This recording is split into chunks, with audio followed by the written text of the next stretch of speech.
بسم اللہ الرحمن الرحیم۔ السلام علیکم friends, welcome back to my channel. امید کرتے ہیں آپ سب خیریت سے ہوں گے۔ آج کی میں اپنی اس ویڈیو میں آپ سب کے لیے فرسٹ ایئر کی اردو نیو ایڈیشن حصہ نظم کی پہلی نظم لے کے آئی ہوں، جس کا نام ہے اے وادی لولاب، جس کے شاعر کا نام ہے ڈاکٹر علامہ محمد اقبال رحمۃ اللہ علیہ۔ میں نے اپنی پچھلی ویڈیوز میں حصہ نثر کے تمام چیپٹرز کے خلاصہ کی ویڈیو اپلوڈ کر دیا ہے، آپ میرے چینل پہ وزٹ کر کے دیکھ سکتے ہیں۔ اس کے ساتھ ساتھ جو انہوں نے شروع میں حمد اور نعت دی ہے، اس کے شاعر کی تشریح بھی اپلوڈ کر دی ہے، اس کا لنک میں ڈسکرپشن میں دے دوں گی۔ تو آج ہم حصہ نظم کی پہلی نظم کریں گے، اس کے اشعار کی تشریح اے وادی لولاب۔ تو چلیے ویڈیو کو سٹارٹ کرتے ہیں۔ بند نمبر 1۔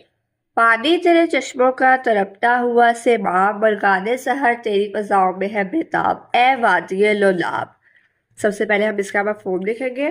مفہوم میں اے وادی لولاب، تیرے چشموں کا پانی پارے مرکری کی طرح چمکتا اور تڑپتا ہوا ہے، یعنی بہت خوبصورت، چمکدار اور زندگی سے بھرپور ہے۔ صبح کے وقت پرندے تیری فضا میں بےتاب، آزاد اور پرجوش ہے۔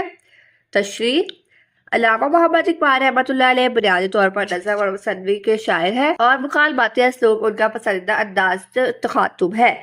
علامہ اقبال رحمۃ اللہ علیہ کے آباء و اجداد کا تعلق وادی کشمیر سے تھا۔ علامہ اقبال رحمۃ اللہ علیہ کے آباء و اجداد اسی وادی کے رہنے والے تھے۔ یہ وادی قدرت کے حسن کا مظہر ہے، اور علامہ اقبال کو اس سے فطری لگاؤ اور محبت ہے۔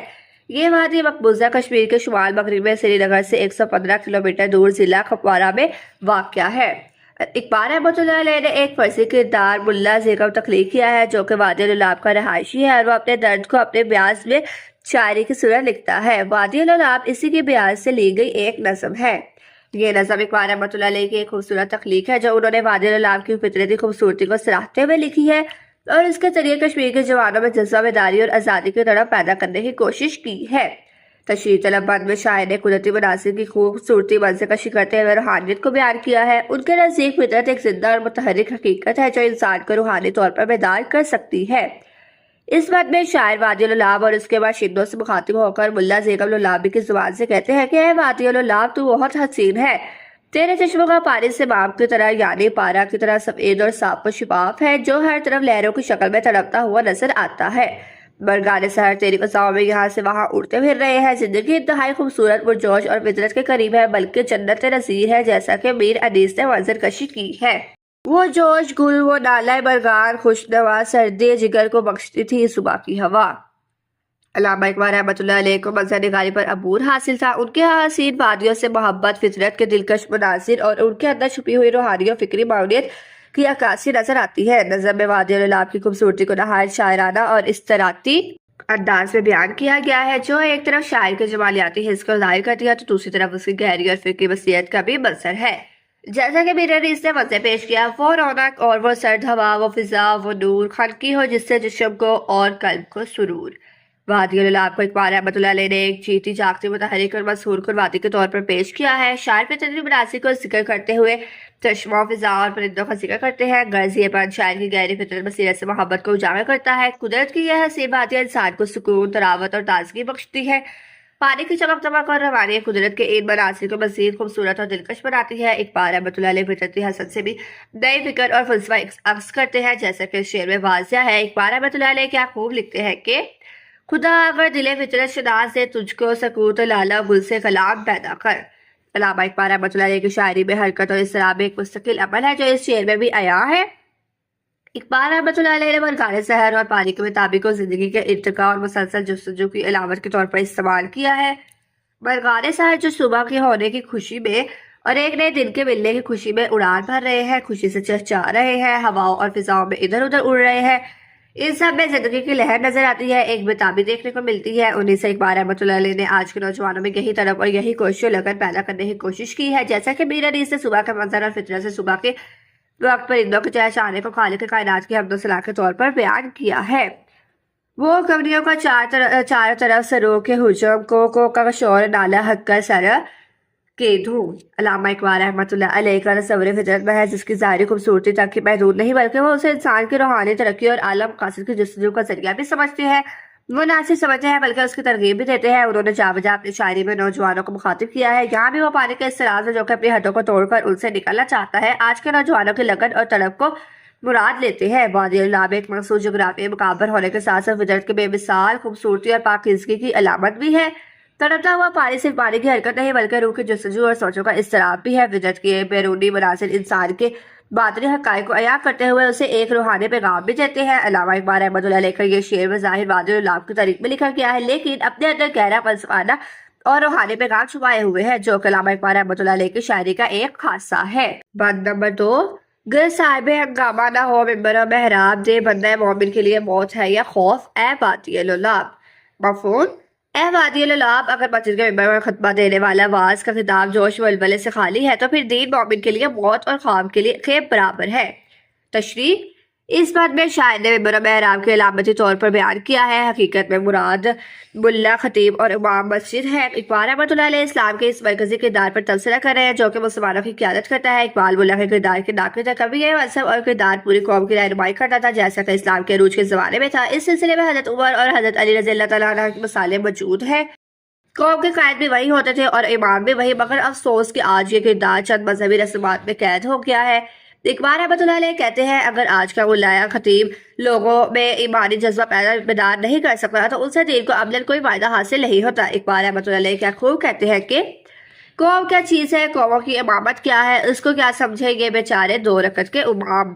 اقبال رحمۃ اللہ علیہ کے ہاتھ تصوریش بہت اہم ہے جو سچے جذبات کا نام ہے۔ اگر آج کا خطیب اور واعظ مسلمانوں کے اندر جذبہ عشق بیدار نہیں کر سکتا تو لوگوں کا برائے نام مسلمان ہونے اور بیکار بے فائدہ ہے، کیونکہ اسلام انسان کو غلامی سے نکال کر ایک خدا کی اطاعت کا حکم دیتا ہے۔ اقبال رحمۃ اللہ علیہ نے جذبہ عشق کی اہمیت کو یوں بیان کیا ہے، اگر ہو عشق تو ہے کفر بھی مسلمان نہ ہو تو مرد مسلمان بھی کافر و صدیق۔ تشریح طلب بندو اقبال رحمۃ اللہ علیہ کہتے ہیں کہ اگر تیری مسجدوں کے خطیب اور امام اپنے دلوں میں دین کے لیے صحیح تڑپ اور ولولہ نہیں رکھتے اور مسجد کے ممبروں اور محرابوں سے لوگوں میں آزادی اور جہاد کا ولولہ پیدا کرنے والی آوازیں نہیں اٹھتی تو پھر ان کے دین کو دین نہیں بلکہ رسومات کا مجموعہ کہنا چاہیے۔ ایسا دین جو اپنے پیروکاروں میں جوش اور ولولہ نہ پیدا کر سکے وہ دین بندہ مومن کے لیے صرف ایک خواب ہے۔ علامہ اقبال رحمۃ اللہ علیہ نے دور حاضر کے مسلمان کے لیے کہا ہے کہ مجھے عشق کی آگ اندھیر ہے، مسلمان نہیں راہ کا ڈیر ہے۔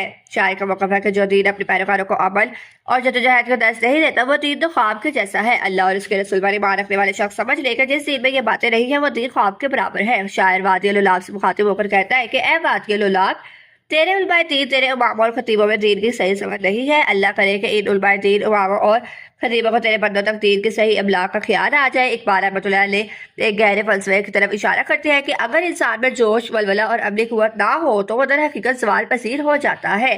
مسلمان کے لیے دین صرف عقیدہ نہیں بلکہ عمل کا تقاضا بھی کرتا ہے۔ اقبال رحمۃ اللہ علیہ مسلمانوں کی صورتحال یوں بیان کرتے ہیں، واعظ قوم کی وہ پختہ خیالی نہ رہی، برق طبی نہ رہی، شعلہ مقالی نہ رہی، رہ گئی رسم ازاں، روح بلالی نہ رہی، فلسفہ رہ گیا، تلقین غزالی نہ رہی۔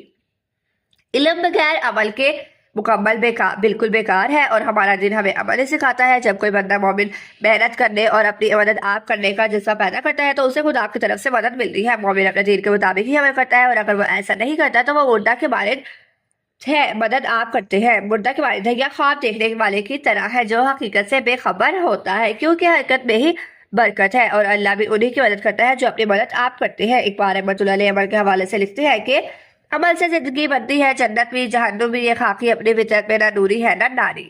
تشریح طلب اقبال رحمۃ اللہ علیہ کی گہری اور فکری بصیرت کا آئینہ دار ہے۔ وہ لکھتے ہیں کہ اگر ممبر و محراب یعنی دینی قیادت میں حرکت، ولولہ اور عشق نہ ہو تو دین ایک مجاز بن کر رہ جاتا ہے۔ لوگوں میں دین کی آگاہی پیدا کرنے کے لیے پہلے ان رہنماؤں میں دین کی سچی لگن پیدا کرنا ہوگی۔ اس شعر میں شاعر اس بات کی طرف اشارہ کر رہا ہے کہ آج مسجد اور ممبر میں ایسے افراد قابض ہو گئے ہیں جن میں دین کی سمجھ بوجھ نہ ہے اور طبقہ انسان میں دین کی تخصیص انداز میں بیان کر رہے ہیں کہ افراد معاشرہ میں نفاق پیدا ہو رہا ہے۔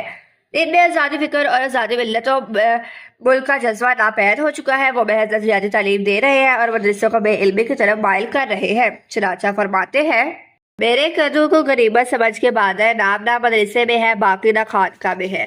دن میں جوش اور ولولہ ہوگا تو ہی لوگ دین کی طرف متوجہ ہو گئے۔ آپ خاتم النبیین کی زندگی کو اگر دیکھا جائے تو کس طرح آپ خاتم النبیین صلی اللہ علیہ وسلم نے اپنے اخلاق و کردار سے لوگوں کو متاثر کیا۔ آپ خاتم النبیین صلی اللہ علیہ وسلم کو مخالفین بھی آپ خاتم النبیین صلی اللہ علیہ وسلم کو سچائی دیانتداری کا ثبوت دیتے تھے۔ اسلام صرف الفاظ رسوم اور خیالات کا مذہب نہیں بلکہ عمل، تحریک اور انقلاب کا دین ہے۔ اگر قیادت فعال نہ ہوگی، رہنما فعال نہ ہوگا تو قیادت کامل نہیں ہوگی۔ اسلام جو عمل، تحریک اور انقلاب کا دین ہے وہ محض تاریخی قصہ یا خواب بن کر رہ جائے گا۔ اقبال رحمۃ اللہ علیہ ایک حقیقی اسلام کا مذہب پیش کر رہے ہیں جس میں ہر فرد میں حرکت، ولولہ اور جذبہ ہو۔ بند نمبر 3 ہے سانس میں موقف نوا ہے جگر سوز، ہیلے ہو اگر تار تو بیکار ہے مضراب، اے وادی للاب۔ مفہوم: اے وادی للاب، دلوں کو جلانے والے درد بھرے نغمے سانس پر منحصر ہوتے ہیں، لیکن اگر تار نے ڈھیلے ہو تو سانس بے فائدہ ہے، یعنی صرف اوزار طریقے کافی نہیں ہوتے، اصل چیز اندرونی کیفیت ہے۔ تشریح طلب مت میں اقبال رحمۃ اللہ علیہ سانس کی مثال دے کر ایک گہری بات سمجھا رہے ہیں۔ اقبال رحمۃ اللہ علیہ نے قوم کو سانس اور اس کے تاروں کو افراد سے استعارہ کیا ہے۔ جس طرح سانس کے تار ڈھیلے ہو تو سانس سے آواز پیدا نہیں ہو سکتی، اسی طرح اگر قوم کے افراد میں جوش و جذبہ نہ ہو اور محنت کی لگن نہ ہو تو وہ قوم ترقی نہیں کر سکتی۔ جیسا کہ اقبال رحمۃ اللہ علیہ نے کہا، وہ قوم نہیں لائق ہنگامہ پردہ جس قوم کی تقدیر میں امروز نہیں ہے۔ اقبال رحمۃ اللہ علیہ نے یہاں وزارت کو قیادت یا رہنمائی کی علامت کے طور پر استعمال کیا ہے اور سانس کو قوم کی صلاحیتوں کے طور پر کیا ہے۔ اقبال رحمۃ اللہ علیہ کا کہنا ہے کہ کسی بھی قوم کی ترقی صرف کسی رہنما، لیڈر یا قائد پر ہی منحصر نہیں ہے۔ صرف ایک رہنما خواہ اس میں ساری خوبیاں موجود ہو اکیلا کچھ نہیں کر سکتا جب تک عوامی یا افرادی قوت اس کے ساتھ نہ ہو۔ اقبال رحمۃ اللہ علیہ کہتے ہیں کہ افراد کے ہاتھوں میں ہے اقوام کی تقدیر، ہر فرد ہے ملت کے مقدر کا ستارہ۔ اقبال رحمۃ اللہ علیہ نے سانس کے تاروں کو مثال بنا کر کہا ہے کہ جس طرح سانس کے تار ڈھیلے ہوں، ان میں وہ جذبہ، سوز اور لگن نہ ہو تو سانس پر کوئی دھن، گیت یا نغمہ مسحور کن نہیں ہو سکتا۔ اسی طرح اگر کسی قوم میں شخصی عزت، شخصی محنت اور شخصی ہمدردی کا جذبہ نہ ہو تو وہ قوم ترقی نہیں کر سکتی۔ کسی قوم کی ترقی کے لیے اس کے افراد میں باہمی یکجہتی، ہمت اور لگن کا ہونا ضروری ہے۔ ظفر علی خان کا کہنا ہے کہ خدا نے آج تک اس قوم کی حالت نہیں بدلی نہ ہو جس کو خیال آپ اپنی حالت کے بدلنے کا۔ اقبال رحمۃ اللہ علیہ کا موقف ہے کہ وزارت کی حالت کتنی ہی اچھی اور خوبصورت کیوں نہ ہو، کتنا ہی سوز اور درد کیوں نہ رکھتی ہو، اکیلے اس کے جذبے سے پر درد و اثر انگیز نغمہ وجود میں نہیں آ سکتا۔ قوم اور افراد میں غاریت از حد ضروری ہے۔ افراد میں کام کرنے کا جذبہ، آگے بڑھنے کی لگن اور ستاروں پہ کمر ڈالنے کا جوش اگر مدم ہوگا تو ان کی مثال سانس کے تاروں جیسی ہوگی جو موجود تو ہے لیکن ان سے کوئی سنگیت نہیں نکل سکتا۔ ایسے افراد جو تعداد میں تو بہت ہے، ان کے پاس بھی ہنر بھی ہے، لیکن ان میں کام کرنے کا جذبہ کم ہے تو اکیلی قیادت ایسے میں کچھ نہیں کر سکتی۔ اقبال رحمۃ اللہ علیہ نے کیا خوب کہا ہے، دل مردہ دل نہیں اسے زندہ کر دوبارہ، کہ یہی ہے امتوں کے مرض کہن کا چارہ۔ اقبال رحمۃ اللہ علیہ کا موقف ہے کہ قیادت کو عوام میں حرکت، بیداری اور محنت کا جذبہ پیدا کرنا ہوگا، ان کی خوابدیدہ صلاحیتوں کو اجاگر کرنا ہوگا، ان میں خود اعتمادی پیدا کرنی ہوگی۔ اگر لیڈر اپنے عوام میں شعور اور آگاہی پیدا کر دیتا ہے تو وہ پھر عوام اپنی تقدیر خود بدل سکتی ہے۔ اقبال رحمۃ اللہ علیہ اس بات میں درس دے رہے ہیں کہ مسلمان قوم کو ضرورت بیداری اور متحرک ہونے کی ہے، اور جب یہ صلاحیت ان میں پیدا ہو گئی تو پھر اپنی تقدیر یہ خود لکھ سکتے ہیں۔ اقبال رحمۃ اللہ علیہ کا کہنا ہے کہ اپنی دنیا آپ پیدا کر، اگر زندوں میں ہے سر آدم ہے زمین کل فقاہ ہے زندگی۔ بند نمبر 4 ملا کی نظر نور فراست سے ہے خالی، بے سوز ہے بے خانہ صوفی کے بے نام، اے وادی للاب۔ مفہوم: اے وادی للاب، تیرے ملا کی نگاہ میں فراست یعنی باطنی سمجھ کا نور نہیں ہے، اور صوفی کے خالص شراب یعنی اس کا تصور بے سوز اور جذبہ عشق کی گرمی سے خالی ہے۔ شاعر بے روح اور جذبے سے خالی نظام فکر و عمل پر تنقید کر رہا ہے۔ تشریح طلب مت میں شاعر گہری افقی نقطہ بیان کر رہا ہے کہ اگر انسان کے پاس صرف نظریات ہے مگر عمل نہیں ہے تو وہ بیکار ہے۔ اگر صوفی کا قلب بے روح ہو اور اس میں سوز نہ ہو تو اس کی تحریر بھی بے اثر ہوگی۔ خالی فلسفہ اور نظریات جو عمل کے بغیر ہو محض خیالات کی دنیا میں رہ جاتے ہیں اور حقیقی زندگی میں بالکل اثر انداز نہیں ہوتے۔ اس وقت میں علامہ اقبال رحمۃ اللہ علیہ اسلامی معاشرے کے 2 اہم کرداروں پر روشنی ڈال رہے ہیں۔ آغاز اسلام میں ملا مرکزی کردار ہے، وہی شخص نماز بھی پڑھا رہا ہے، وہی حکمرانی کے معاملات بھی دیکھ رہا ہے، میدان جنگ میں جرأت اور بہادری کے جوہر بھی دکھا رہا ہے، اور وسائل و تقویٰ میں فکر رسول خاتم النبیین صلی اللہ علیہ وسلم کا نمونہ بھی ہے، وہی مبلغ بھی ہے۔ جیسا کہ حضرت علی رضی اللہ تعالیٰ عنہ کی مثال ہمارے سامنے ہے، وقت گزرنے کے ساتھ امام مسجد کا کردار محدود ہو کر رہ گیا، خاص حلیہ اور چند روایات کا مقید ہو گیا ہے۔ بنیادی طور پر یہ عظیم کردار 2 حصوں میں تقسیم ہو گیا، ایک مدرسہ معلم کا، جبکہ دوسرا علم تربیت یعنی تصوف اور درویشی کا، یعنی ایک طبقہ علم دیتا ہے اور دوسرا تربیت۔ یوں معاشرے کے کار آمد افراد پیدا کیے گئے، لیکن اس زمانے میں مولوی اور ملا کا کردار چند روایات تک محدود رہ گیا، علم اور فلسفہ کا فقدان ہو گیا، جبکہ دوسری طرف تصوف میں بھی چند خرافات اور رسومات رہ گئی۔ علم و معرفت جو کہ صوفیہ اور خانقاہوں کا امتیاز تھا ختم ہو گیا۔ اب قوم کی رہنمائی اور اصلاح کے لیے قیادت کا مقدار ہے۔ اقبال رحمۃ اللہ علیہ اسی میں پریشانی کا اظہار کر رہے ہیں، میرے قدوں کو قریبت سمجھ کے بادہ رام نہ مدرسے میں ہے باقی نہ خانقاہ میں ہے۔ آج کا ملا بے عمل قومی سوچ سے آری اور دین کو ذریعہ معاش بنائے ہوئے ہے۔ اقبال رحمۃ اللہ علیہ ان سے مایوس ہے اقبال احمد اللہ علیہ کی نظر میں ملا ایک ایسا مذہبی پیشوا ہے بدقسمت ہے جس نے دین کی اثر روح کو ترک کر کے ظاہری رسم و رواج اور تک نظری کو اپنا لیا ہے اور جو مسلمانوں کے زوال کا ایک بڑا سبب ہے۔ ملا نے اسلام کی عالمگیر اور متحرک تعلیمات کو محدود بنا دیا ہے، فقہ مشگافیوں اور ظاہری رسوم کو دین سمجھ لیا ہے۔ اقبال احمد اللہ علیہ کی نظر میں ملا منفی کردار بن گیا اور اس کا اظہار وہ یوں کرتے ہیں: قوم کیا چیز ہے، قوموں کی امامت کیا ہے، اس کو کیا سمجھیں گے بیچارے دو رکعت کے امام۔ دوسری طرف جو علم عرفان کے ساتھ ساتھ معرفت اور روحانیت کے علم بردار صوفیہ کرام کے ورثہ اور جانشین تھے، وہ وہاں مجاور بن کر رہ گئے ہیں اور لوگوں سے نظر آنے وصول کر کے عیش و عشرت میں مبتلا ہے۔ اقبال احمد اللہ علیہ اپنی شاعری میں صوفی کے روحانی اور اخلاقی پہلوؤں کے مختلف نظر آتے ہیں، مگر اس صوفیہ پر تنقید بھی کرتے ہیں جو رہبانیت، گوشہ نشینی اور عمل سے دوری اختیار کر لیتے ہیں۔ اقبال احمد اللہ علیہ کے نزدیک تصوف حقیقت کو جاننے اور دنیا میں فعال کردار ادا کرنے کا نام ہے۔ صوفی کی تربیت میں وقت مستی احوال، ملا کی شریعت میں وقت مستی گفتار۔ تشریح طلب میں اقبال احمد اللہ علیہ کل بصیرت اور روحانیت کے بگڑے ہوئے توازن پر روشنی ڈال رہے ہیں۔ اقبال احمد اللہ علیہ کا موقف ہے کہ اگر عقل یعنی خردمندی کی فطرت کی روشنی سے خالی ہو جائے تو صرف دنیاوی فائدے کے لیے ہی رہ جاتی ہے۔ اس کی مثال ایسی ہے جیسی آنکھیں تو ہے لیکن بصیرت نہ ہو، عقل تو ہو لیکن اس میں دور اندیشی نہ ہو۔ صوفی کی مجلس میں، اس کے بیان میں، کلام میں، اس کی گفتگو میں اگر سوچ نہ ہو، جذبہ نہ ہو، گہرائی نہ ہو، فکر و فہم نہ ہو تو ایسے مجلس محض ایک رسم تو ہو سکتی ہے لیکن روحانی مجلس نہیں۔ اقبال احمد اللہ علیہ کا کہنا ہے: کم بازن اللہ کہہ سکتے تھے جو رخصت ہوئے خانقاہوں میں مجاور رہ گئے یا گھور کن۔ علم بغیر عمل کا بالکل بیکار ہے، ڈگریاں تو ہے لیکن اخلاق و کردار نہیں ہے، ایسا علم بیکار ہے۔ ایسے ہی صوفی کے مجلس کا مقصد بھی رائے گاہ ہے جس کی گفتگو میں سوز و بداس نہ ہو، جس ملا کی تقریر بیان اور خطبہ میں جذبہ نہ ہو، اس کی تقریر لوگوں کے دلوں پر اثر نہیں کرتی، وہ تقریر محض ایک بات ہے۔ اقبال احمد اللہ علیہ کا افسوس ہے کہ آج کے دور میں ایسے رہنما، لیڈر، قائد ملا اور صوفی نہیں رہے جن کی باتوں میں کمال تھا، جن کے اندر روحانی اور اخلاقی روشنی تھی۔ افسوس کہ آج کے اس افسانے کے دور میں صرف باتیں سوچ کے صوفی باقی رہ گئے ہیں، ان کی باتوں میں نہ تو کوئی تاثیر ہے اور نہ ہی کوئی جذبہ جو قوم کو آگے بڑھا سکے یا ان کی رہنمائی کر سکے، جو اپنے افراد میں مرد مومن کی سی خوبی پیدا کر سکے، جو پہاڑوں اور سمندروں کو چیرنے کا حوصلہ رکھ سکے۔ شاعر کا کہنا ہے کہ سیاہ رات نہیں دیتی نام ڈھلنے کا، یہی تو وقت ہے سورج چلے نکلنے کا۔ تشریح طلب میں اقبال احمد اللہ علیہ نے روایتی اور مذہبی عالم تصوف کے روایتی پیروکاروں کو تنقید کا نشانہ بنایا ہے۔ ان کا کہنا ہے کہ ملا کی بصیرت یعنی فراست میں نور کی کمی ہے، وہ گہری روحانی سمجھ بوجھ سے محروم ہے اور صوفی کام میں خانہ میں بھی محسوس ہے، اس کی روحانی محفل میں وہ حرارت اور جذبہ نہیں رہا جو حقیقی تصوف کی پہچان ہے۔ اقبال احمد اللہ علیہ در حقیقت زوال کی عکاسی اس بند کے ذریعے کر رہے ہیں جس میں جذبہ اور تصوف اپنی اثر اور روحانیت اور فکر کی بلندی سے محروم ہو چکے ہیں، جو کہ اقبال احمد اللہ علیہ اپنی شاعری کے ذریعے پیدا کرنا چاہتے ہیں۔ میرا سموچا غنیمت ہے اس زمانے میں کہ خانقاہ میں خالی ہے صوفیوں کے قدو۔ بند نمبر 5، بیدار ہو دل جس کے فقانے سحری سے، اس قوم مدت سے وہ درویش ہے نایاب، اے وادی الالاب۔ مفہوم: اے وادی الالاب، جس درویش صوفیہ مرد باصبا کی سحری کے وقت کی آسانی سے دلوں میں بیداری آ جائے، وہ درویش اب ہماری قوم میں مدتوں سے نایاب ہو چکا ہے۔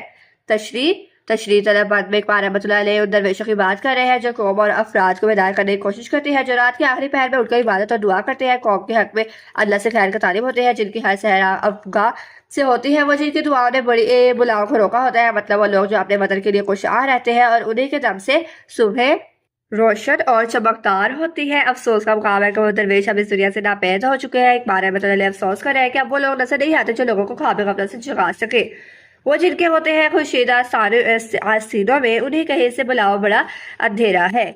بنیادی طور پر اقبال احمد اللہ علیہ سحر خیزی، تہجد گزاری اور قیام الخلیل کی روحانی ترقی کا پہلا قدم سمجھتے ہیں۔ جو شخص سحر خیزی نہیں کرتا، اقبال احمد اللہ علیہ کے نزدیک روحانی طور پر وہ کسی مقام کا مستحق نہیں، جیسا کہ اقبال احمد اللہ علیہ کہتے ہیں: عطار ہو، رومی ہو، رازی ہو، غزالی ہو، کچھ ہاتھ نہیں آتا بے آس سحری کا ہی۔ رات کو اٹھ کر اللہ تعالیٰ کے حضور افکار کرنا انسان کی زبان میں تاثیر اور نگاہ میں قوت پیدا کرتا ہے۔ اقبال احمد اللہ علیہ کا کہنا ہے کہ کوئی اندازہ کر سکتا ہے اس کے زور بازو کا نگاہ مرد مومن سے بدل جاتی ہے تقدیریں، وہ نگاہ جو تقدیر بدل دے، وہ زبان جو زندگی کی نقطۂ نظر بدل دے، ایسی ان اثر نگاہ سحر گاہی سے ملتی ہے، مگر تہجد تو دور کی بات ہے، آج کا مسلمان صبح کے وقت بھی بیدار نہیں ہو پاتا۔ اس بات کو اقبال احمد اللہ علیہ جواب شکوہ میں بھی ذکر کرتے ہیں: کس قدر تم میں گراں صبح کی بیداری ہے، ہم سب کا پیار ہے، ہاں نیند تمہیں پیاری ہے۔ آج کا نام نہاد مولوی خطیب اور صوفی آج سحر گرسی سے محروم ہے، اسی وجہ سے اس کی زبان اور کلام میں تاثیر نہیں ہے۔ اقبال احمد اللہ علیہ کو تلاش ہے ایسے ولی اور درویش کی جو نگاہ سے تقدیر بدل دے۔ نگاہ ولی میں وہ تاثیر دیکھی، بدلتی ہزاروں کی تقدیر دیکھی، مگر اقبال احمد اللہ علیہ مایوس ہے۔ مدرسہ خانقاہ صوفی اور ملت سے، کیونکہ ان کے مقامات میں کرداروں اور میں رسم و رواج رہ گیا تاثیر نہیں ہے۔ اقبال رحمۃ اللہ علیہ نے اپنے شعر میں بہت خوبصورت فلسفہ پیش کیا ہے۔ اقبال رحمۃ اللہ علیہ کے یہاں درویش سے مراد ایسا رہنما مفکر اور صوفی ہے جو لوگوں کے دلوں میں بیداری پیدا کر سکے، وہ انہیں ان کا کھویا ہوا مقام دلوا سکے، کوئی ایسا صاحب نظر درویش بزرگ رہنما جو آنے والے مسائل کو اپنی بصیرت سے سمجھ سکے اور اپنے ملک و قوم کی اصلاح کر سکے، ایسا رہنما جو لوگوں سے مایوس نہ ہو اور ان کی رہبری کر سکے۔ اقبال رحمۃ اللہ علیہ خود کو اپنی شاعری میں یہی درس دیتے ہیں: نو امید نہ ہو ان سے اے رہبر فرزانہ، کم گوشت تو ہے لیکن بے ذوق نہیں رہی۔ لیکن شاعر اس بات کا افسوس کر رہے ہیں کہ اب ایسے رہنما، ایسے رہبر اور قیادت کا فقدان ہے، ایسے رہبر جو قوم کی حقیقی فکری روحانی اور اپنی بیداری دے سکے، ایسے رہنما جو اپنی قوم کی ضروریات اور مستقبل کے مسائل کا سامنا کر سکے۔ ہر فرد کو اللہ تعالیٰ نے صلاحیتیں ودیت دی ہے۔ ایک رہنما کو افراد کی انہی صلاحیتوں کو بروئے کار لاتے ہیں ان سے کام لینا چاہیے، اسے ایسے لایا عمل ترتیب دینے ہوں گے کہ آنے والے دور میں کام آ سکے۔ ایک رہنما کو دیر پابند صوبہ جات پر عمل درآمد کروانا چاہیے، ناگہانی افعال سے نمٹنے کے لیے پہلے سے تیار ہونا چاہیے، اپنے دفاع کو اہمیت دینی چاہیے۔ اقبال رحمۃ اللہ علیہ کے مسلمانوں کے اندر ایسے سچے قائد رہنما اور مرد مومن کی تلاش ہے جس کی افقہ سے اور جس کی تعلیم و تربیت سے دل زندہ ہو، سوئے ہوئے دل بیدار ہو، جن کی چال چلن کے دوسرے تقلید کرے، حق کے بتایا ہوا اصولوں پر لوگ عمل پیرا ہو اور اپنی اصلاح کرے۔ لیکن افسوس کہ آج اس قوم میں ایسے فرد نہ ہونے کے برابر ہے۔ اقبال رحمۃ اللہ علیہ کی یہ خواہش ہے کہ ایسے لوگ، ایسے مرد مومن جو اس بنجر اور ویران زمین کو زرخیز کر سکے۔ اقبال رحمۃ اللہ علیہ پر امید ہے کہ ایسے رہنما ضرور پیدا ہوں گے جو قوم کے فلاح کے لیے کام کریں گے۔ علامہ اقبال رحمۃ اللہ علیہ ایک اور مقابل اس حقیقت کو یوں بیان کرتے ہیں: وہ بازر اللہ کہہ سکتے تھے جو رخصت ہوئے خانقاہوں میں مجاور رہ گئے یا گور کن۔ امید ہے کہ آپ کو ویڈیو اچھی لگی ہوگی۔ ویڈیو اچھی لگی ہو تو ویڈیو کو لائک، شیئر اور چینل کو سبسکرائب ضرور کیجیے گا۔ اس کے ساتھ ساتھ بیل آئیکن کے بٹن کو ضرور دبائیے گا تاکہ میری نئے آنے والی ویڈیوز آپ تک سب سے پہلے پہنچ سکے۔ میری اگلی ویڈیو آنے تک اپنا خیال رکھیے گا۔ ملتے ہیں اگلی ویڈیو میں، تب تک کے لیے اللہ حافظ۔